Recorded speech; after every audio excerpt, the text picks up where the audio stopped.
മർക്കോസ് 9-ാം അധ്യായം. അവൻ അവരോട് പറഞ്ഞു, ദൈവരാജ്യം ശക്തിയോടെ സമാഗതമാകുന്നത് കാണുന്നതുവരെ മരിക്കുകയില്ലാത്ത ചിലർ ഇവിടെ നിൽക്കുന്നവരിലുണ്ടെന്ന് സത്യമായി ഞാൻ നിങ്ങളോട് പറയുന്നു. യേശു രൂപാന്തരപ്പെടുന്നു. 6 ദിവസം കഴിഞ്ഞ് പത്രോസ്, യാക്കോബ്, യോഹന്നാൻ എന്നിവരെ മാത്രം കൂട്ടിക്കൊണ്ട് യേശു ഒരു ഉയർന്ന മലയിലേക്ക് പോയി. അവൻ അവരുടെ മുമ്പിൽ വെച്ച് രൂപാന്തരപ്പെട്ടു. അവന്റെ വസ്ത്രങ്ങൾ ഭൂമിയിലെ ഏതൊരു അലക്കുകാരനും വെളുപ്പിക്കാൻ കഴിയുന്നതിനേക്കാൾ വെണ്മയും തിളക്കവുമുള്ളവയായി. ഏലിയായും മോശയും പ്രത്യക്ഷപ്പെട്ട് യേശുവിനോട് സംസാരിച്ചു കൊണ്ടിരുന്നു. അപ്പോൾ പത്രോസ് യേശുവിനോട് പറഞ്ഞു, ഗുരു, നാം ഇവിടെയായിരിക്കുന്നത് നല്ലതാണ്. ഞങ്ങൾ 3 കൂടാരങ്ങൾ ഉണ്ടാക്കാം. ഒന്ന് നിനക്ക്, ഒന്ന് മോശയ്ക്ക്, ഒന്ന് ഏലിയായ്ക്ക്. എന്താണ് പറയേണ്ടതെന്ന് അവന് അറിഞ്ഞുകൂടായിരുന്നു. അവർ അത്രയ്ക്ക് ഭയപ്പെട്ടിരുന്നു. അപ്പോൾ ഒരു മേഘം വന്ന് അവരെ ആവരണം ചെയ്തു. മേഘത്തിൽ നിന്ന് ഒരു സ്വരം പുറപ്പെട്ടു, ഇവൻ എൻ്റെ പ്രിയപുത്രൻ, ഇവന്റെ വാക്ക് ശ്രവിക്കുവിൻ. അവർ ചുറ്റും നോക്കി. യേശുവിനെ അല്ലാതെ മറ്റാരെയും തങ്ങളോടുകൂടെ അവർ കണ്ടില്ല. അവർ കണ്ട കാര്യങ്ങൾ മനുഷ്യപുത്രൻ മരിച്ചവരിൽ നിന്ന് ഉയർക്കുന്നതുവരെ ആരോടും പറയരുതെന്ന് മലയിൽ നിന്നിറങ്ങിപ്പോരുമ്പോൾ അവൻ അവരോട് കൽപ്പിച്ചു. മരിച്ചവരിൽ നിന്ന് ഉയർക്കുക എന്നത് എന്താണെന്ന് ചിന്തിച്ചുകൊണ്ട് അവർ ഈ വചനം രഹസ്യമായി സൂക്ഷിച്ചു. അവർ അവനോട് ചോദിച്ചു, ഏലിയ ആദ്യം വരണമെന്ന് നിയമജ്ഞർ പറയുന്നത് എന്തുകൊണ്ടാണ്? അവൻ പറഞ്ഞു, ഏലിയ ആദ്യമേ വന്ന് എല്ലാം പുനഃസ്ഥാപിക്കും. മനുഷ്യപുത്രൻ വളരെ പീഡകൾ സഹിക്കുകയും നിന്ദനങ്ങൾ ഏൽക്കുകയും ചെയ്യണമെന്ന് എഴുതപ്പെട്ടിരിക്കുന്നത് എന്തുകൊണ്ട്? ഞാൻ നിങ്ങളോട് പറയുന്നു, ഏലിയ വന്നു കഴിഞ്ഞു. അവനെക്കുറിച്ച് എഴുതപ്പെട്ടിരിക്കുന്നത് പോലെ തന്നെ തങ്ങൾക്കിഷ്ടമുള്ളതെല്ലാം അവർ അവനോട് ചെയ്തു. പിശാച് ബാധിച്ച ബാലനെ സുഖപ്പെടുത്തുന്നു. അവർ ശിഷ്യന്മാരുടെ അടുത്ത് എത്തിയപ്പോൾ വലിയ ഒരു ജനക്കൂട്ടം അവരുടെ ചുറ്റും കൂടിയിരിക്കുന്നതും നിയമജ്ഞർ അവരോട് തർക്കിച്ചു കൊണ്ടിരിക്കുന്നതും കണ്ടു. അവനെ കണ്ടയുടനെ ജനക്കൂട്ടം മുഴുവൻ വിസ്മയഭരിതരായി ഓടിക്കൂടി അവനെ അഭിവാദനം ചെയ്തു. അവൻ അവരോട് ചോദിച്ചു, നിങ്ങൾ എന്താണ് അവരുമായി തർക്കിക്കുന്നത്? ജനക്കൂട്ടത്തിൽ ഒരാൾ മറുപടി പറഞ്ഞു, ഗുരു, ഞാൻ എൻ്റെ മകനെ അങ്ങയുടെ അടുത്ത് കൊണ്ടുവന്നിട്ടുണ്ട്. മൂകനായ ഒരു ആത്മാവ് അവനെ ആവേശിച്ചിരിക്കുന്നു. അത് എവിടെ വെച്ച് അവനെ പിടികൂടിയാലും അവനെ നിലം പതിപ്പിക്കുന്നു. അപ്പോൾ അവൻ പല്ലുകടിക്കുകയും നുരയും പതയും പുറപ്പെടുവിക്കുകയും മരവിച്ച് പോവുകയും ചെയ്യുന്നു.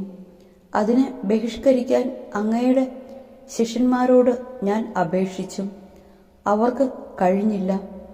അവൻ അവരോട് പ്രതിവചിച്ചു, വിശ്വാസമില്ലാത്ത തലമുറയെ, എത്രനാൾ ഞാൻ നിങ്ങളോടുകൂടെ ഉണ്ടായിരിക്കും? എത്രനാൾ ഞാൻ നിങ്ങളോട് ക്ഷമിച്ചിരിക്കും? അവനെ എൻ്റെ അടുക്കൽ കൊണ്ടുവരൂ. അവർ അവനെ അവൻ്റെ അടുക്കൽ കൊണ്ടുവന്നു. അവനെ കണ്ടയുടനെ ആത്മാവ് കുട്ടിയെ തള്ളിയിട്ടു. അവൻ നിലത്തു വീണ് ഉരുളുകയും അവൻ്റെ വായിലൂടെ നുരയും പതയും പുറപ്പെടുകയും ചെയ്തു. യേശു അവൻ്റെ പിതാവിനോട് ചോദിച്ചു, ഇത് തുടങ്ങിയിട്ട് എത്ര കാലമായി? അവൻ പറഞ്ഞു, ശൈശവം മുതൽ. പലപ്പോഴും അത് അവനെ നശിപ്പിക്കാൻ വേണ്ടി തീയിലും വെള്ളത്തിലും വീഴ്ത്തിയിട്ടുണ്ട്.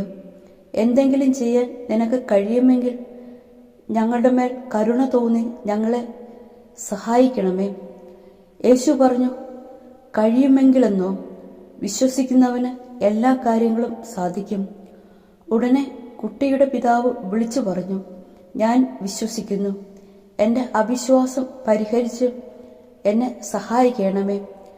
ജനങ്ങൾ ഓടിക്കൂടുന്നത് കണ്ട് യേശു അശുദ്ധാത്മാവിനെ ശകാരിച്ചു.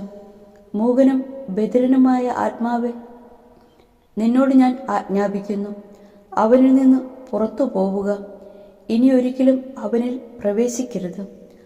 അപ്പോൾ അവനെ ശക്തിയായി നിലത്ത് തള്ളിയിടുകയും ഉച്ചത്തിൽ നിലവിളിക്കുകയും ചെയ്തതുകൊണ്ട് അത് പുറത്തുപോയി.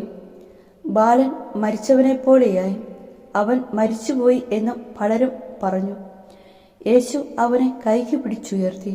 അവൻ എഴുന്നേറ്റിരുന്നു. യേശു വീട്ടിലെത്തിയപ്പോൾ ശിഷ്യന്മാർ സ്വകാര്യമായി ചോദിച്ചു, എന്തുകൊണ്ടാണ് അതിനെ ബഹിഷ്കരിക്കാൻ ഞങ്ങൾക്ക് കഴിയാതെ പോയത്? അവൻ പറഞ്ഞു, പ്രാർത്ഥന കൊണ്ടല്ലാതെ മറ്റൊന്നുകൊണ്ടും ഈ വർഗം പുറത്തു പോവുകയില്ല. പീഡാനുഭവവും ഉത്ഥാനവും. രണ്ടാം പ്രവചനം. അവർ അവിടെ നിന്ന് യാത്ര തിരിച്ചു ഗലീലയിലൂടെ കടന്നുപോയി. ഇക്കാര്യം ആരും അറിയരുതെന്ന് അവൻ ആഗ്രഹിച്ചു. കാരണം അവൻ ശിഷ്യന്മാരെ പഠിപ്പിക്കുകയായിരുന്നു. അവൻ പറഞ്ഞു, മനുഷ്യപുത്രൻ മനുഷ്യരുടെ കൈകളിൽ ഏൽപ്പിക്കപ്പെടുകയും അവർ അവനെ വധിക്കുകയും ചെയ്യും. അവൻ വധിക്കപ്പെട്ട് 3 ദിവസം കഴിയുമ്പോൾ ഉയർത്തെഴുന്നേൽക്കും. ഈ വചനം അവർക്ക് മനസ്സിലായില്ല. എങ്കിലും അവനോട് ചോദിക്കാൻ അവർ ഭയപ്പെട്ടു. സ്വർഗരാജ്യത്തിലെ വലിയവൻ. അവർ പിന്നീട് കഫർനാമിൽ എത്തി. അവൻ വീട്ടിലായിരിക്കുമ്പോൾ അവരോട് ചോദിച്ചു, വഴിയിൽ വെച്ച് എന്തിനെക്കുറിച്ചാണ് നിങ്ങൾ തമ്മിൽ തർക്കിച്ചിരിക്കുന്നത്? അവർ നിശബ്ദരായിരുന്നതേ ഉള്ളൂ. കാരണം തങ്ങളിൽ ആരാണ് വലിയവൻ എന്നതിനെക്കുറിച്ചാണ് വഴിയിൽ വെച്ച് അവർ തർക്കിച്ചത്. അവൻ ഇരുന്നിട്ട് 12 പേരെയും വിളിച്ചു പറഞ്ഞു, ഒന്നാമനാകാൻ ആഗ്രഹിക്കുന്നവൻ അവസാനത്തവനും എല്ലാവരുടെയും ശുശ്രൂഷകനുമാകണം. അവൻ ഒരു ശിശുവിനെ എടുത്ത് അവരുടെ മധ്യേ നിർത്തി അവനെ കരങ്ങളിൽ വഹിച്ചുകൊണ്ട് പറഞ്ഞു, ഇതുപോലുള്ള ഒരു ശിശുവിനെ എൻ്റെ നാമത്തിൽ സ്വീകരിക്കുന്നവൻ എന്നെ സ്വീകരിക്കുന്നു. എന്നെ സ്വീകരിക്കുന്നവൻ എന്നെയല്ല, എന്നെ അയച്ചവനെയാണ് സ്വീകരിക്കുന്നത്. നമുക്ക് എതിരല്ലാത്തവൻ നമ്മുടെ ഭാഗത്താണ്.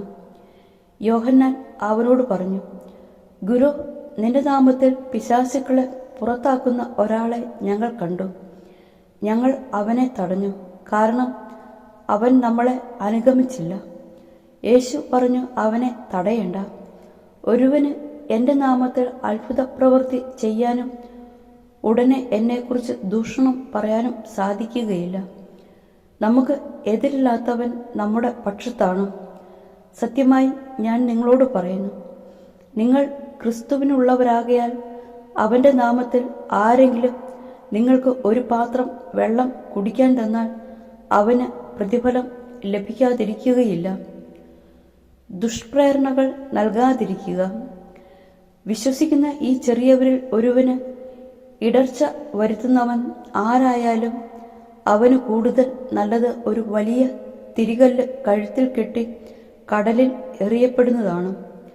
നിന്റെ കൈ നിനക്ക് ദുഷ്പ്രേരണയ്ക്ക് കാരണമാകുന്നെങ്കിൽ അത് വെട്ടിക്കളയുക. 2 കൈകളും ഉള്ളവനായി നരകത്തിലെ കെടാത്ത അഗ്നിയിൽ നിബന്ധിക്കുന്നതിനേക്കാൾ നല്ലത് അംഗഹീനനായി ജീവനിലേക്ക് പ്രവേശിക്കുന്നതാണ്. നിന്റെ പാദം നിനക്ക് ദുഷ്പ്രേരണയ്ക്ക് കാരണമാകുന്നെങ്കിൽ അത് മുറിച്ചു കളയുക. 2 പാദങ്ങളും ഉള്ളവനായി നരകത്തിൽ എറിയപ്പെടുന്നതിനേക്കാൾ നല്ലത് മുടന്തനായി ജീവനിലേക്ക് പ്രവേശിക്കുന്നതാണ്. നിന്റെ കണ്ണുമൂലം നിനക്ക് ദുഷ്പ്രേരണ ഉണ്ടാകുന്നെങ്കിൽ അത് ചൂഴ്ന്നെടുത്ത് എറിഞ്ഞു കളയുക. 2 കണ്ണുകളും ഉള്ളവനായി പുഴു ചാകാത്തതും തീ കെടാത്തതുമായ നരകത്തിലേക്ക് എറിയപ്പെടുന്നതിനേക്കാൾ നല്ലത് ഒരു കണ്ണോടുകൂടെ ദൈവരാജ്യത്തിലേക്ക് പ്രവേശിക്കുന്നതാണ്. കാരണം എല്ലാവരും അഗ്നിയാൽ ഉറകൂട്ടപ്പെടും. ഉപ്പ് നല്ലതാണ്, എന്നാൽ ഉറകെട്ടുപോയാൽ പിന്നെ എന്തുകൊണ്ട് അതിന് ഉറകൂട്ടും? നിങ്ങളിൽ ഉപ്പ് ഉണ്ടായിരിക്കട്ടെ, പരസ്പരം സമാധാനത്തിൽ വർത്തിക്കുകയും ചെയ്യുവിൻ.